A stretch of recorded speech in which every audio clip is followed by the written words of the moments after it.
Hi everyone, my name's Diabidor, and today I'm going to show you how to make the ultimate Greatsword build in Elden Ring.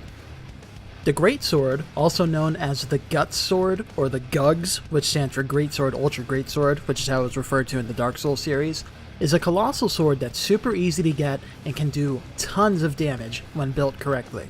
Not only does it look cool as hell, but it also does tons of damage and is super versatile, especially when used on a strength build, which gets access to basically every Ash of War in the game.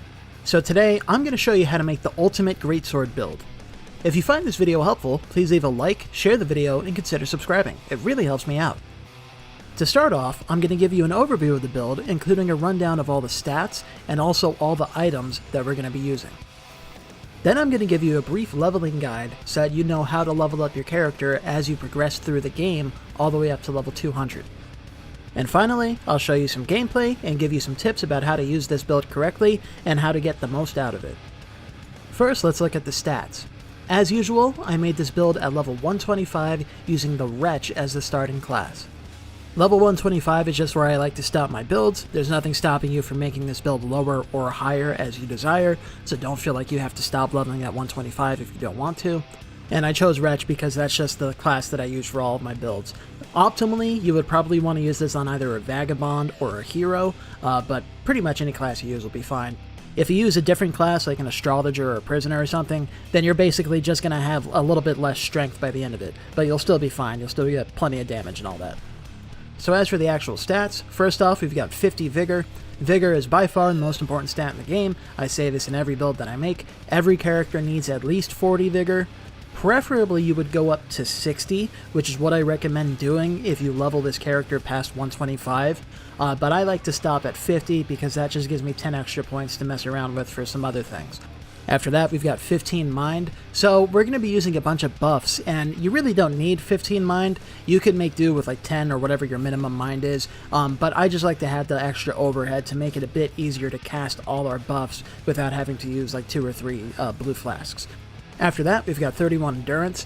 So the Greatsword is a pretty heavy weapon because it's a colossal sword, and we're also going to be using some decently heavy armor in this.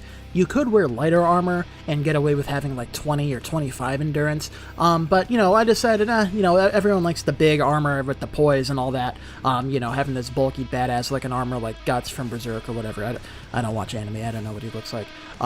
But yeah, so that's why I went with 31 Endurance, but if you decide to wear lighter armor, which I'll talk about in the armor section, then you can get away with having a bit less endurance.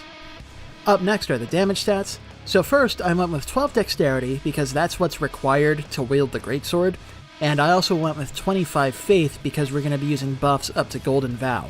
So you might think that, you could take those 15 points out of faith and put them into strength for just more raw damage, and technically that's correct, but the buffs like Golden Vow and Flame Grant Strength that we're going to be using, those are going to give us percentage buffs that are going to be way bigger than whatever you would get by leveling up strength instead. And then if you're making this build at level 125, any leftover points go into strength.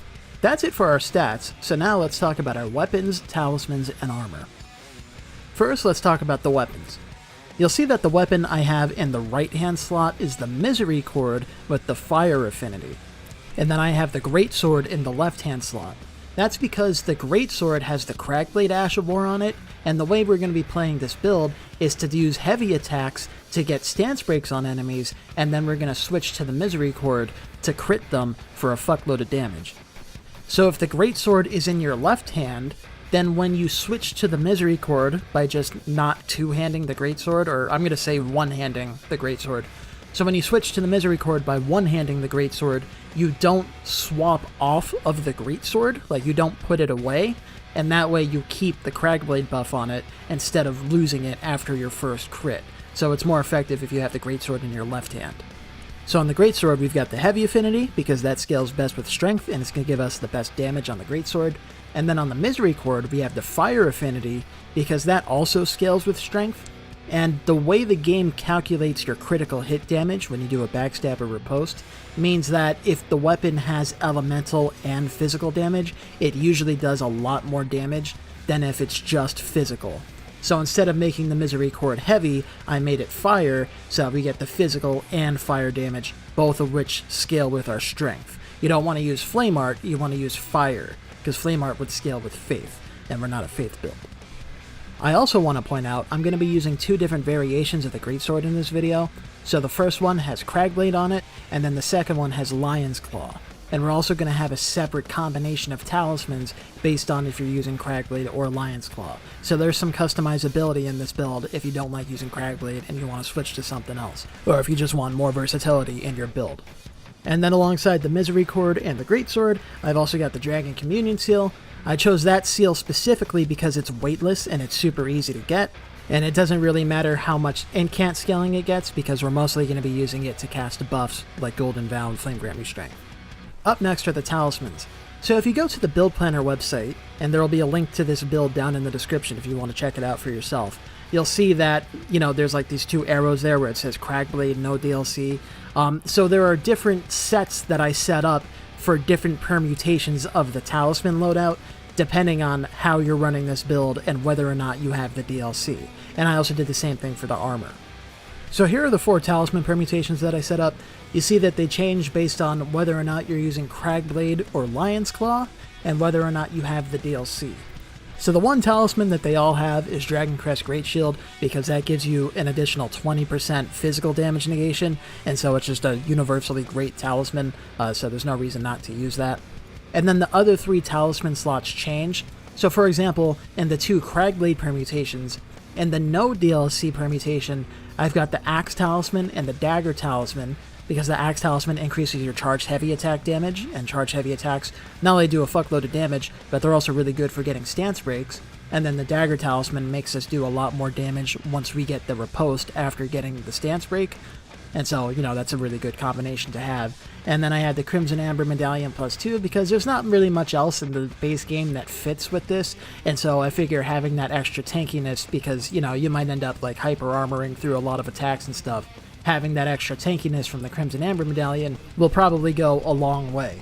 And then in the Cragblade with DLC permutation, I kept the Dagger Talisman because the entire point of using Cragblade is that it increases your physical damage and the poise damage you do, so it makes it easier to get stance breaks. So I kept the Dagger Talisman, and then I changed the Axe Talisman to the Two-Handed Sword Talisman because it has basically the same effect on your charge heavy attacks. It increases the damage that you do with your two-handed attacks, including the charged attacks, by, I think, 15%. So it's pretty much the same thing as the Axe Talisman. Actually, it's better because the Axe Talisman is only a 10% increase. So yeah, if you have the Two-Handed Sword Talisman, use that instead. And then I switched over the Crimson Amber Medallion to the Blade of Mercy because that gives you a 20% damage buff for 20 seconds after getting a critical hit, like a riposte or a backstab. And so you get that first riposte, and then you get that 20% damage bonus, and then your attacks after that are going to do way more damage, including the crit that you do afterwards. So you're going to be doing obscene amounts of damage. And then with the 2 Lion's Claw variants, it's basically the same deal, because the point of using Lion's Claw is not only to do a ton of damage, but also to do a ton of stance damage and get stance breaks really easily. So we swapped out one of the talismans for Shard of Alexander, so that the Lion's Claw itself will do extra damage. And then if you don't have the DLC, I've got Ritual Sword Talisman, which increases the damage you do when you're at max health by 10%, and so if you can stay at max health, then that just does a fuckload of damage. And in particular, that makes it really good for exploring, because if you sneak up on an enemy, or if it's the first enemy you're fighting or whatever, when you hit them with the Lion's Claw, you'll do an obscene amount of damage to them. Or, at like the start of a boss fight or something. It's a big, significant boost to the amount of damage you do when you're at full health. And then with that, we've also got the Dagger Talisman, so that again, once you get the stance break, the crit will do a ridiculous amount of damage. And then in the Lion's Claw with DLC variant, I've got the Two-Handed Sword Talisman, because again, there's no reason not to use it. It increases all the damage that you do with all your two-handed attacks. It doesn't boost the Lion's Claw itself. The Ashes of War do not get boosted by the Two-Handed Sword Talisman, but it boosts all the other attacks you're doing because you're not going to be doing exclusively Lion's Claw. So it's just a really good talisman to have because you'll just do way more damage overall. And then we've got the Blade of Mercy, so again, once you get that riposte, afterwards, not only are your attacks and your Lion's Claw going to be doing 20% more damage, but also the riposte you get after that will also do 20% more damage, right? So you'll be doing a ridiculous amount of damage overall, and that's better than the 17% that you would get for just the crits if you were using the Dagger Talisman.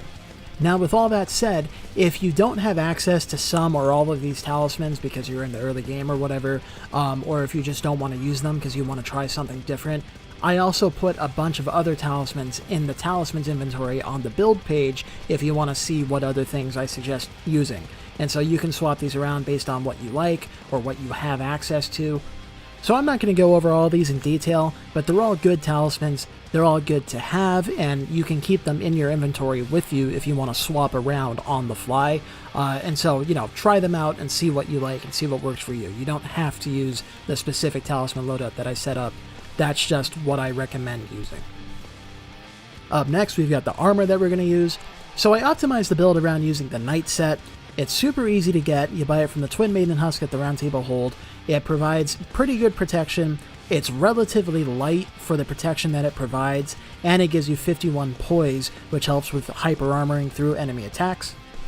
But like the talismans, I included a bunch of different sets of armor in the build inventory in case you don't have access to whatever, or if you want to try something else out.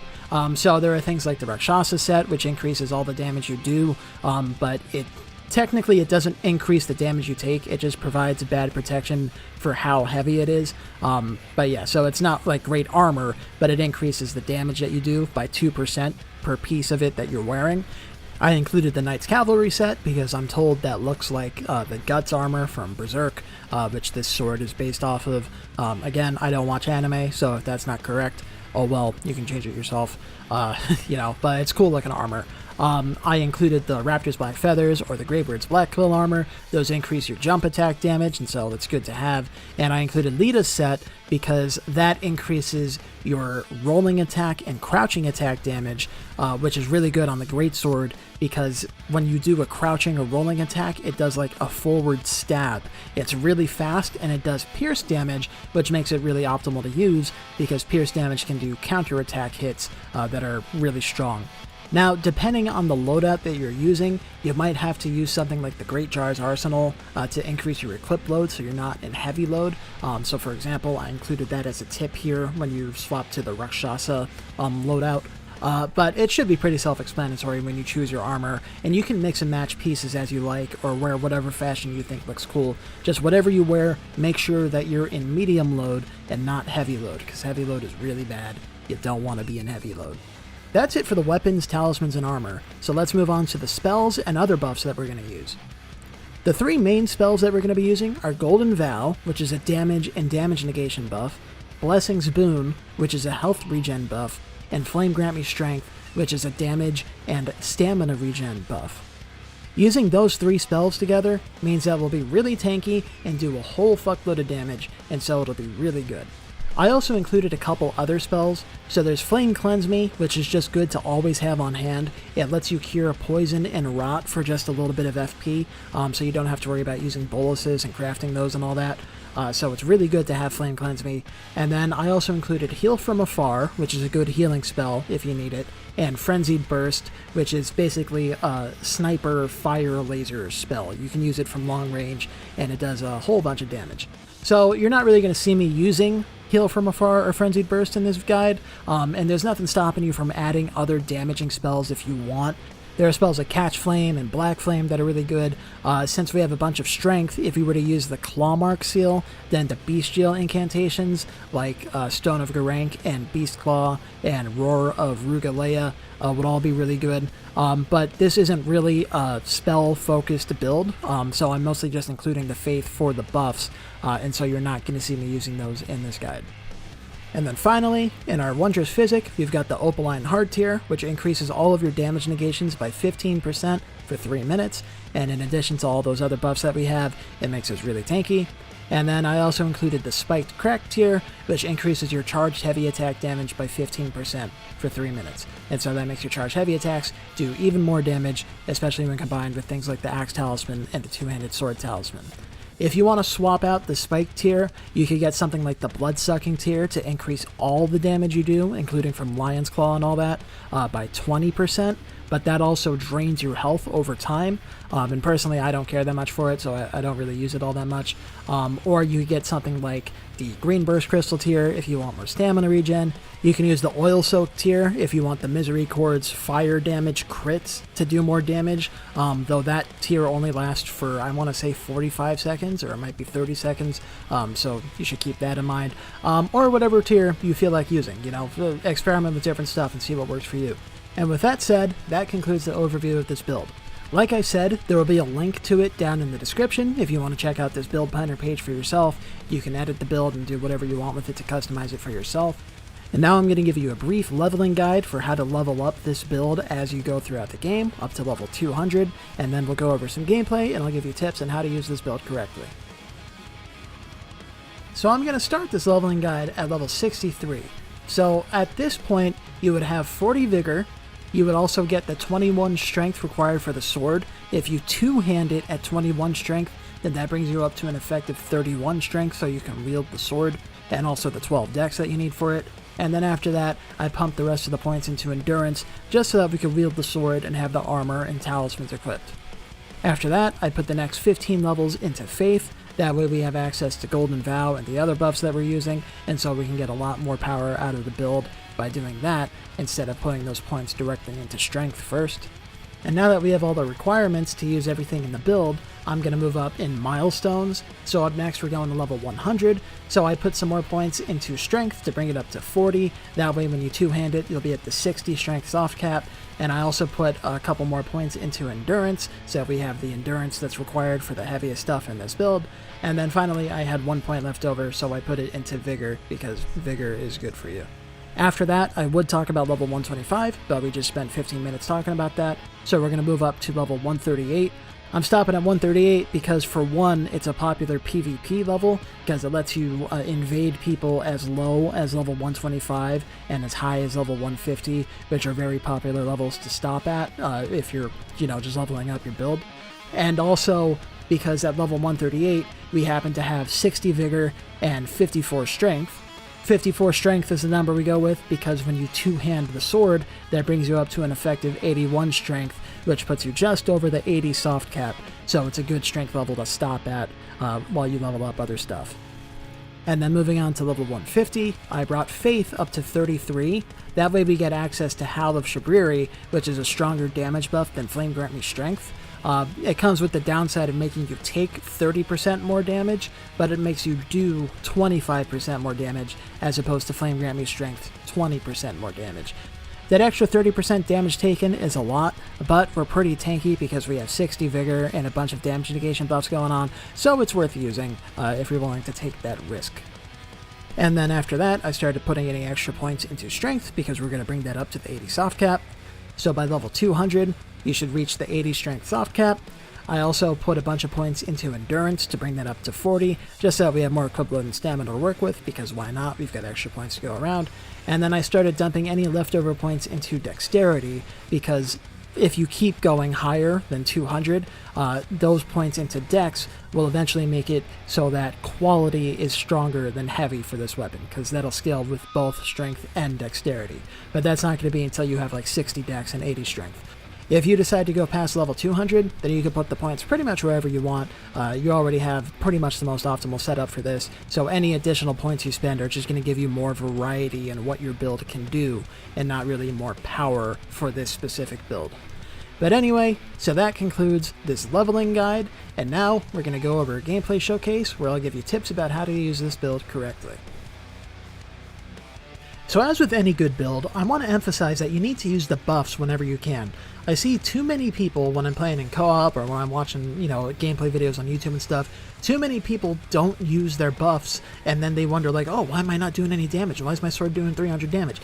Because you're not using the buffs that increase your damage by 80% when you drink them, or, when you cast them. So make sure you're using your buffs. So you want to drink your Wondrous Physic, cast Blessing's Boon, cast Golden Vow, cast Flame Grant Me Strength, cast Cragblade on the sword.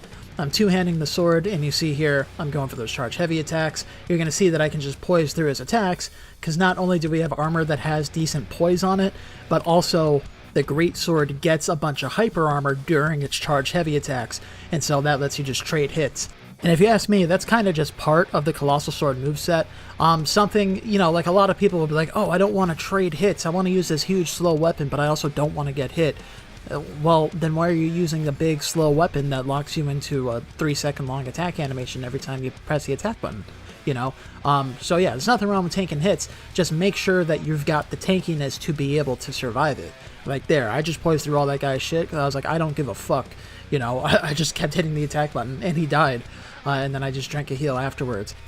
And so on that topic of drinking heals, that's a part of the reason why I included Blessing's Boon in the build. Not only is it helpful during boss fights so that you have just that little bit of health regen that might save you every now and again, but also when you're exploring, having the health regen over time is really nice because, you've got downtime between encounters with enemies and stuff, and it's more efficient to use your FP to heal than it is to use your healing flasks to heal. And so that's why you're going to see here, I'm going to cast Blessing's Boon, because I just remembered, oh yeah, I have access to that. And I think by the time I get to the boss fight, I haven't watched this clip in a while, but I think by the time I get to the boss fight, I'm going to be at full health because of Blessing's Boon. And instead of drinking a red flask, which is going to be useful during the boss fight, I instead, drink a blue flask now in order to cast Blessing's Boon. And here I'm pointing out that crouch poke. So like I said earlier, if you have something like Letta's armor on especially, but even without that, if you do a crouch attack or a rolling attack, you get that stab, and it's actually really fast. I think it's the fastest attack in this weapon's moveset, and it's as fast as like fist weapons or something, the crouch poke. So that's why you see people using it in like PvP and stuff. And it does pierce damage, which makes you really good because you can get counter attack hits, which I'm not going to talk about right now, but counter attack hits are really good, and you want to be able to do them. So keep those crouch pokes and rolling attacks in mind. Now here again, you better enter a boss fight, so it's important that you cast all your buffs. So drink the Wondrous Physic, cast Blessing's Boon, then cast Golden Vow, then cast Flame Grant Me Strength, then switch to the Greatsword, make sure you two-hand it, and cast Cragblade, and then you're going to go into the boss fight, and you're going to make the boss die. So on this clip, I'm using the Cragblade instead of Lion's Claw, so I'm going to go for those charge heavy attacks. And, you got, like I was talking about, you can trade with the boss, like I did just there, for example, but preferably, you would still wait for punish windows. You don't just want to mindlessly mash the attack button, And also, you saw when I got the crit there, I didn't switch weapons, I just un-two-handed the Greatsword, or I one-handed the Greatsword, so that the Misery Cord was in my right hand, and then I went for the crit. So that's really important that you do, because if you switch off of the Greatsword, then you're going to lose Cragblade. Now, in this clip, you see that I'm reconfiguring my build to go for the Lion's Claw instead of the Cragblade setup. So I switched over to the Ritual Sword Talisman and the Shroud of Alexander, and I kept the Dagger Talisman on because Lion's Claw does a ton of poise damage, and we're still going to get stance breaks and crits on the enemy. And so that's one of the things that I really like about strength builds in particular, is that you have a lot of versatility. You can just swap 1 or 2 talismans around and swap out the Ash of War on your weapon, or switch to a different weapon with whatever Ash of War you want, and now you have a build that does something like completely different, using all the same stats and all the same setup, and is still as effective as what you were doing before, So for me, as you're about to see in a second, the main downside to Lion's Claw is keeping an eye on your FP. That's one of the downsides to only having 15 mind, is that we don't have all that much FP, and Lion's Claw uses a good amount of it. So like here, for example, if I had FP to actually use Lion's Claw at its full effectiveness for that last hit that I just did, then I'm fairly sure I would have gotten the poise break. I forget exactly how much poise this thing has, but, I would have done a lot more damage with that hit, and I'm pretty sure I would have gotten the poise break, and that would have saved me from getting grabbed here. Now, fortunately, you see I nearly died, but because I have the health regen from Blessing's Boon, during the grab animation, my health regenerated just enough that I was able to survive that. So you can't reliably use the health regen for that kind of thing, but every now and again it'll save your ass, and that's nice. But anyway, so like I was saying, so yeah, the FP consumption can be a little bit crappy, but just keep an eye on your FP bar and, drink a blue flask when needed. You'll see there, I hit him with some fan daggers while I had some downtime, because the fan daggers will do poise damage to him and prevent his poise from regenerating. And so that's really important. If the enemy runs away from you or something, you got to hit them with fan daggers to prevent their poise from regenerating. Otherwise, you have to start over from scratch. But yeah, and so I'm basically just looking for punish windows, just let the enemy do an attack, dodge it, and then hit him with the Lion's Claw. 3 Lion's Claws gets the Stance Break, and then I go for the crit with the Misery Chord. Falling Star Beast is weak to elemental damage, so that fire damage on the Misery Chord is really nice. Now you see here I tried using Endure. It's been a while since I watched this clip, so I have no idea why I was actually trying to use Endure there.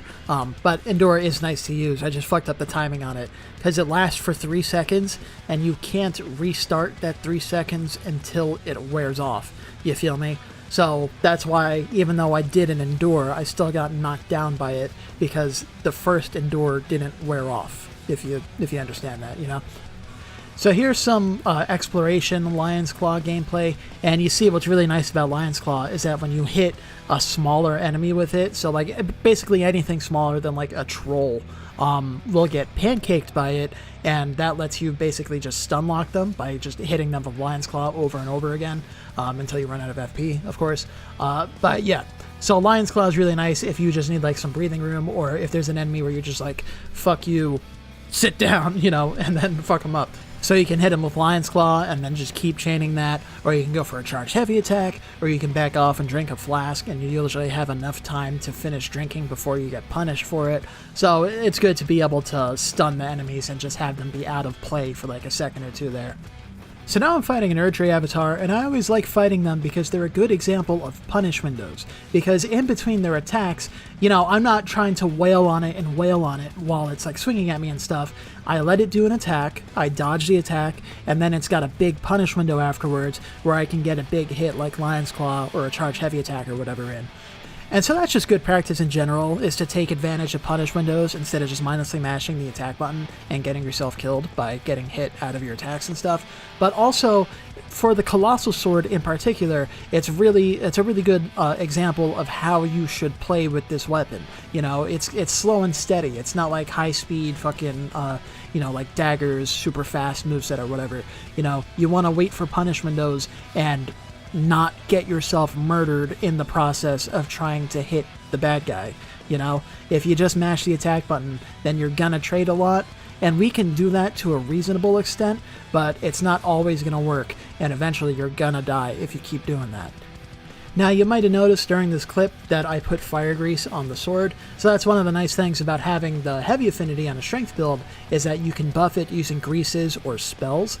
And so, because I'm not using Cragblade to buff it, I figured why not just apply some fire grease to it. It's basically just a free 85 extra damage, you know? So if you have access to greases, then, you know, make sure you use them. More damage is more better, right? But anyway, I'm going to end it here because this video is long enough as it is and nobody watches the gameplay showcases anyway. But yeah, so if you found that helpful, please make sure you leave a like, share the video, and consider subscribing because it really helps me out. My name is Diabedor, and I will catch you later.